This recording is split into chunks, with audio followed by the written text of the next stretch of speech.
Hello boys and girls, this is my grown-up daughter Sarah and she's going to read you some stories.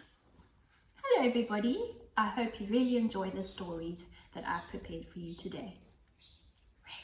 Bye! Story time for 3-year-olds.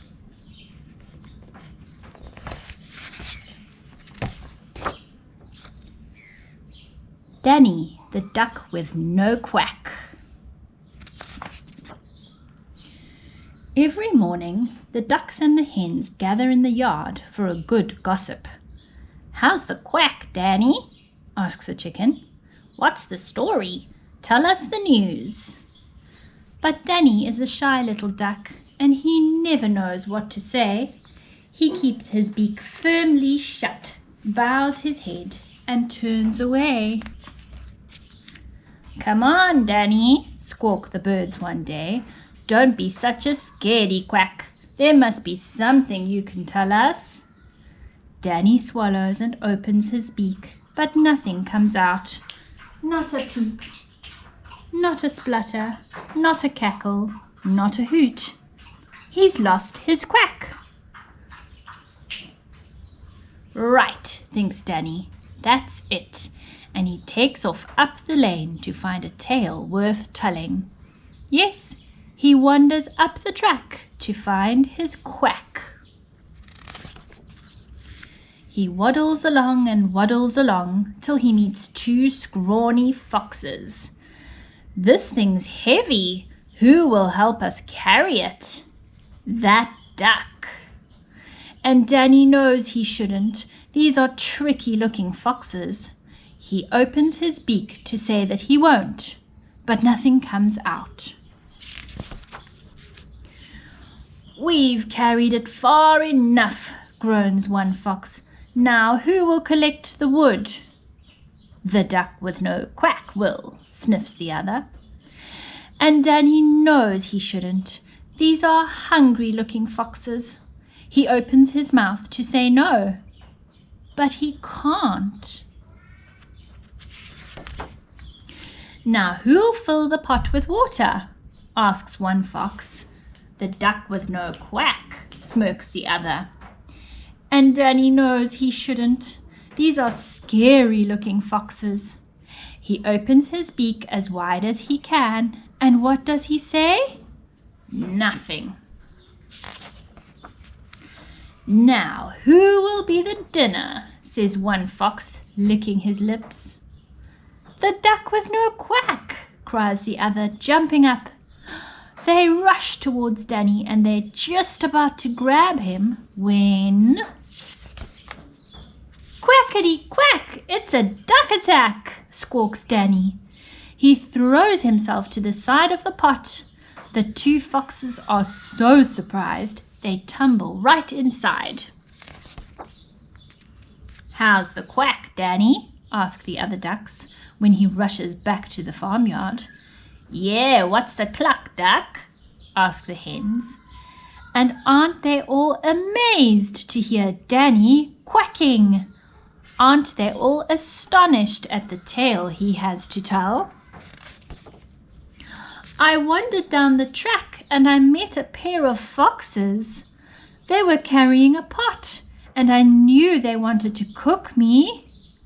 They made me gather wood. I had to fetch some water. I filled the pot with water and guess who's in it now?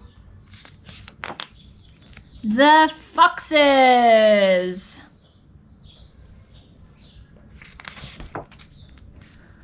"Go away," cluck the angry hens, "and don't come back," quack the ducks. And Danny's quack is the loudest. "Quackity quack," he says, "don't come back." The end. The Things I Love About Family by Trace Moroney.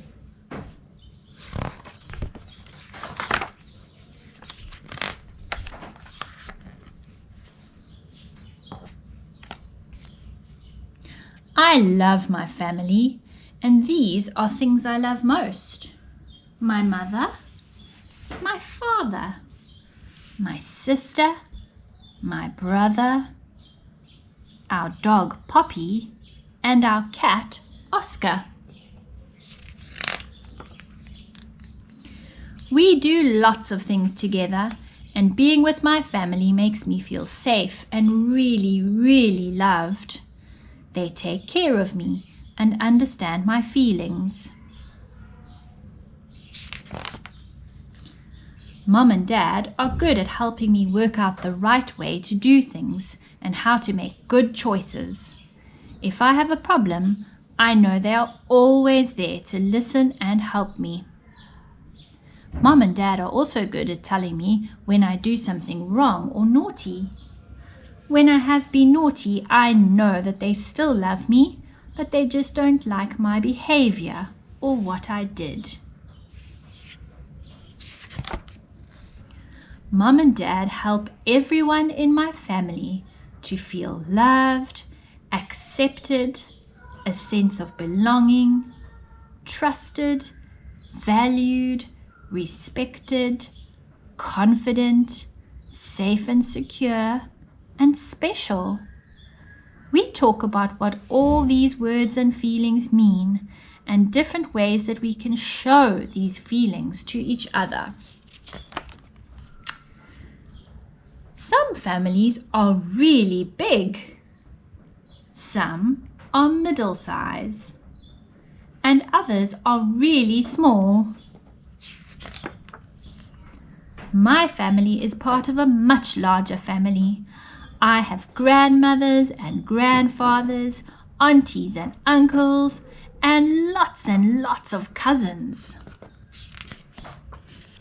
We often share special times together, like Christmas dinner, picnics in the park, and our famous family Easter egg hunt. I feel special being a part of my family. Mom and Dad always tell me how much they love me and are proud of me and give me lots of hugs. It makes me feel strong and more confident about being me. I love my family. In my family, we always love and support and care for each other, no matter what. That's what makes us a family. I love my family. The end. The Ugly Duckling by Mara Alperin and Sue Eastland.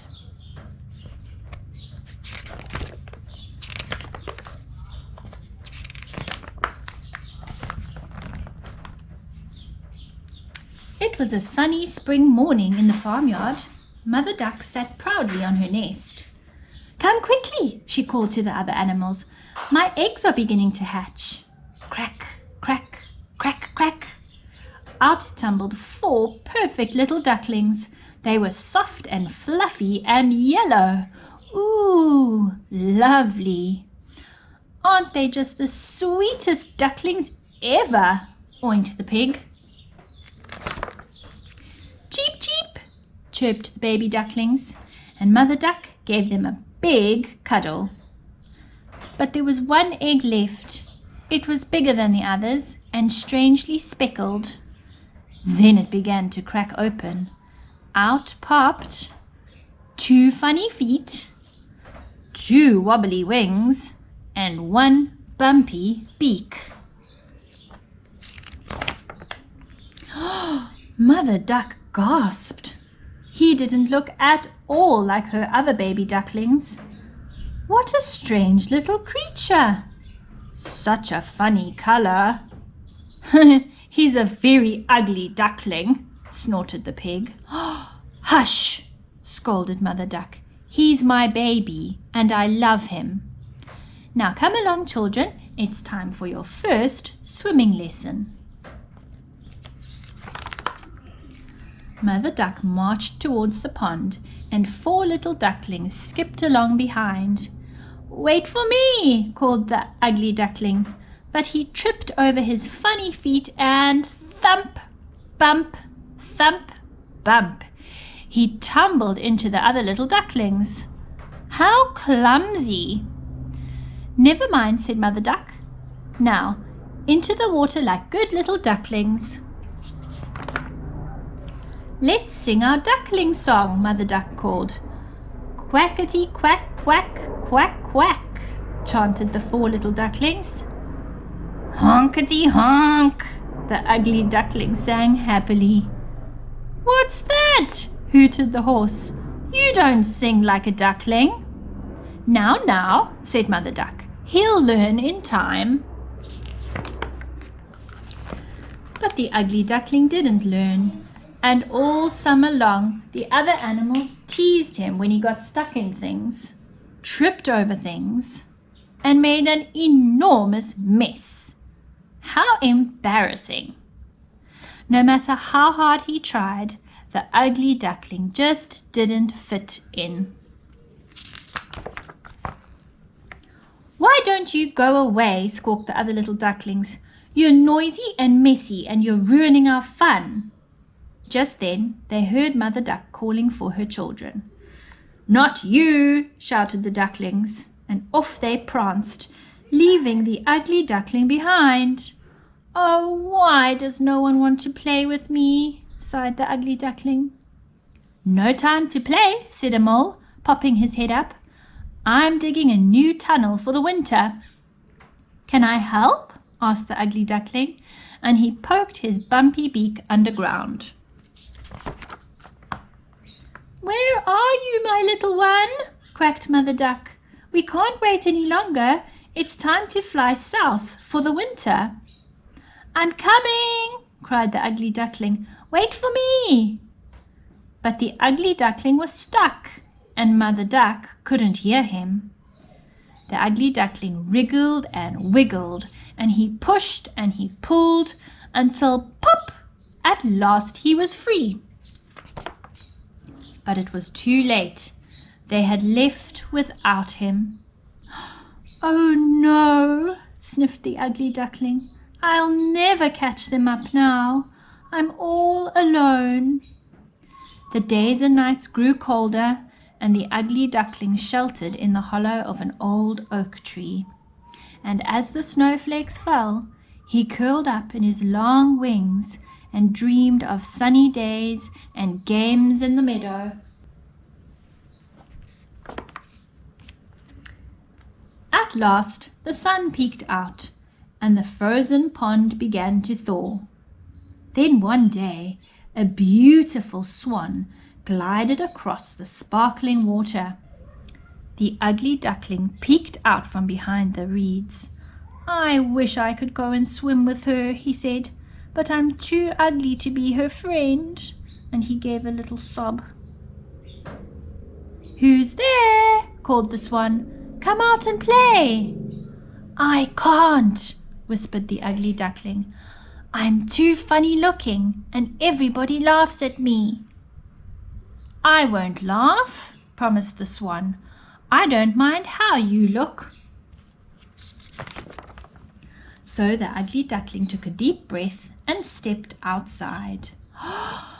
But you're beautiful, exclaimed the swan. Look! And he looked down at his reflection and saw that she was right. The ugly duckling had grown into a swan, a beautiful, elegant swan with dazzling white feathers and a long, graceful neck. So they played together all day. He was very happy indeed. At last he was as beautiful on the outside as he was on the inside, and best of all, he had a friend. The end. What the Ladybird Heard Next by Julia Donaldson and Lydia Monks. Once upon a farm lived a ladybird, and these are the things that she saw and heard. The cow in her shed, the horse in his stall, the cat who purred on the garden wall, the barn full of straw, the field full of sheep, the kennel where the dog lay fast asleep, the fish in the pond, the drake and the duck, the hive of bees and the heap of muck, the hog in his sty, the goose in her pen, and the coop which was home to the fat red hen. Now the fat red hen, with her thin brown legs, laid lots and lots of speckled eggs.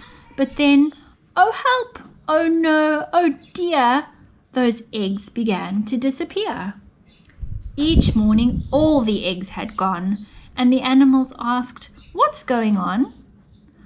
"I'll find out," said the ladybird. So she flew, and she saw, and she heard. She saw two men in a big black van, with a torch and a sack and a cunning plan. They were Hefty Hugh and Lanky Len, who had been to jail but were out again. Said Lanky Len to Hefty Hugh, "Let's steal another egg or two." But Hefty Hugh said, "Listen, Len, I vote we steal the fat red hen. We'll make our way to the chicken coop and scoop her up in one fell swoop. Just think of all those eggs she'll lay us, and all the money folk will pay us." And Len replied, "We'll soon be rich. It makes my fingers start to itch." The little spotty ladybird told the animals what she'd heard.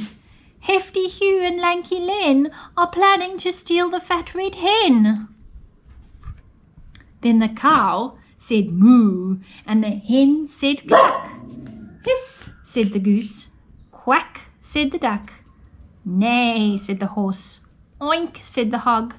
Baa, said the sheep. And woof, said the dog. And the two cats meowed. "Those bad, bad men, we can't let them steal the fat red hen." But the ladybird said, "Listen, quick, I've thought of a really clever trick."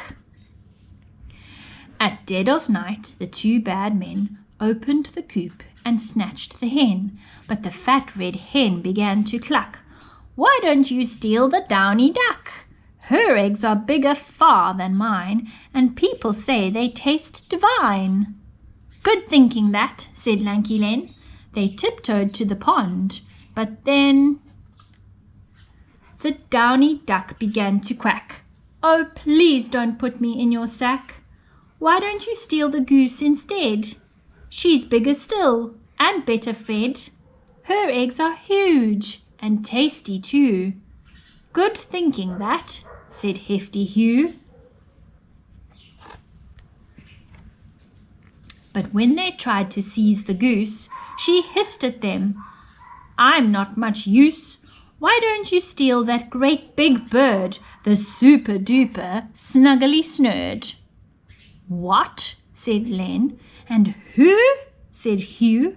The goose replied, "I thought you knew. She lays the biggest eggs of all. Each one looks like a rugby ball."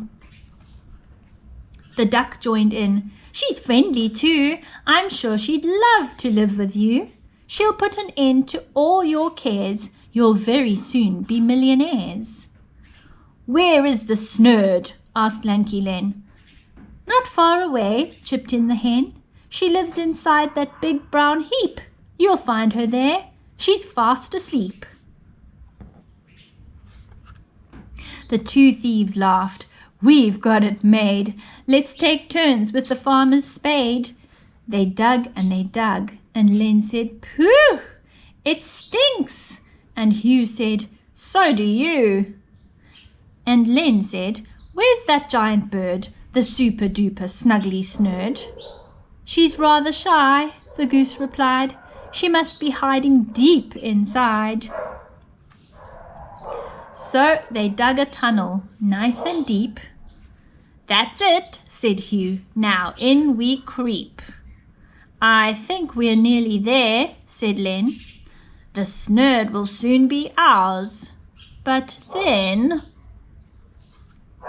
the heap collapsed, and Hugh said, "Yuck, we're covered head to toe in muck." And Len complained, "There is no snurd. They just made up that giant bird." Then the other animals gathered round and all let out a deafening sound. Neigh, moo, oink, ba, woof woof, meow. What a racket! What a row! The farmer woke and said, "Goodness me!" And he had a word with his prize queen bee. And the bees chased after the two bad men, who never came back to the farm again.